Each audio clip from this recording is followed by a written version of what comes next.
guys, it's your boy Jugimoto and it's review time. So as you can see, it is a helmet review. Then ang review na helmet is very special sa may ako kay kana helmet is mo na akong ginagamit as daily now ha. Karon na ko'y other helmets but kani ang pinakaganahan nako daily helmet. And it's about mo po ako ginagamit sa pag-vlog na helmet. So kung saan man siya na helmet, as you can see, it is SEC. This is SEC Windstorm, dual visor, modular, of course, kaya para mas dali siya gamiton. So dual visor siya, nandito, nadiri ang switch para pa-visor. Yun, di ba? Unfortunately, wala siya extra na kining lens or yeah. So na plaster na ang mount sa helmet. Kaya mo na yung ginagamit sa pag-vlog sa channel. So na din ang switch. Oh, na din. Kita nyo, na din ako ito. So ayan siya ang forma. So ito siya. Ayan ito. Large na siya, helmet. For me, a-okay lang ang helmet sa fitting and it's foam. Okay kaya ang foam. Light kaya siya sa helmet. Light kaya siya. Once ma-single visor na siya, mas nindot. Okay? Nganong modular ang gito? Na-modular ko kay para mas friendly siya gagamit sa vlogging. So, and mo na ba na dual visor. Okay. So,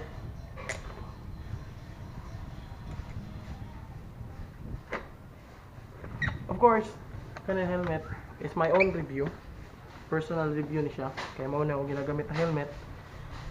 So, wala ni di ni siya sponsored sa SEC.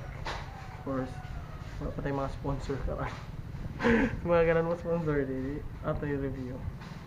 So, 3 to 4 months old na siya sa akin. Durability wise, okay kayo. Noise, there's a problem noise because kay modular man siya. Problem gid niya sa ako na part is once mabot ko 100 kilometers per hour na nagimadunggan na whispering sound nating so mana. But di ba kayo kung mahilig magpakusog dagan, so okay na siya sa ako the part.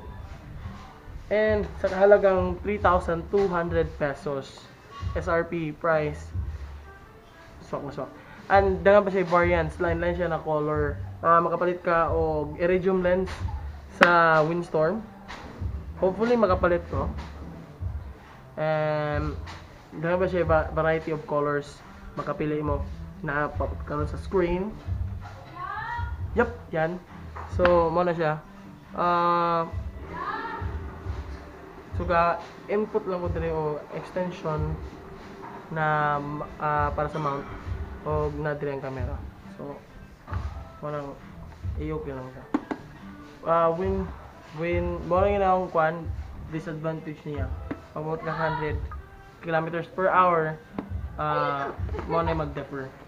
So yeah, pero structure wise, design wise, durability wise, okay kay siya. Naka ICC sticker na siya. Kita nyo, ICC sticker na siya, naka large. Ako manghod sig tawag na ko bisag ka kon ko. So that approved na siya. So wala may problema sa LTO ani. Magkuan sila, inspection sila sa ICC sticker sa imong helmet. If qualified ba ang helmet for travel use, di ba? Kaya na may mga other helmet na pangit, baratuhon lang, wala ICC. So for me, SEC is one of the top brand sa helmet. O isa sa mga competitor sa mga designing. For me sa ako lang own opinion. I don't know why. Dagan po may mga helmet na mahal po diha. But for this helmet for now, okay siya. Nakagamit na ako NHJ, King Cobra, bala turo yan King Cobra. So kani ang pinakamahal na helmet na ako nasuot. So hope you guys enjoy the review. Sana ma-inspired mo to find other terms of helmets na kanang tawag ganing mas durable siya, di ba? Kay ang helmet mo gud sa atong mga motorista, mga riders is very important kay it is the head protection. Very important ang head protection. That's why kailangan ta mo palit og secure brand name, especially tan-og mo always og brand name. Iyang durability wise, ulahin na nyo ng design because ang design normal na siya. Ang inyo na taon gyud foam niya sa sod og iyang shell. Kung siya sa kalikon, so pila na ako nagidok-dok. Okay kay siya. Daghan na siya battle scars sa screen. So, yeah, thank you for guys. Hope you guys enjoy. Always like and subscribe. This is your boy Jugimoto signing out. Peace, ride safe.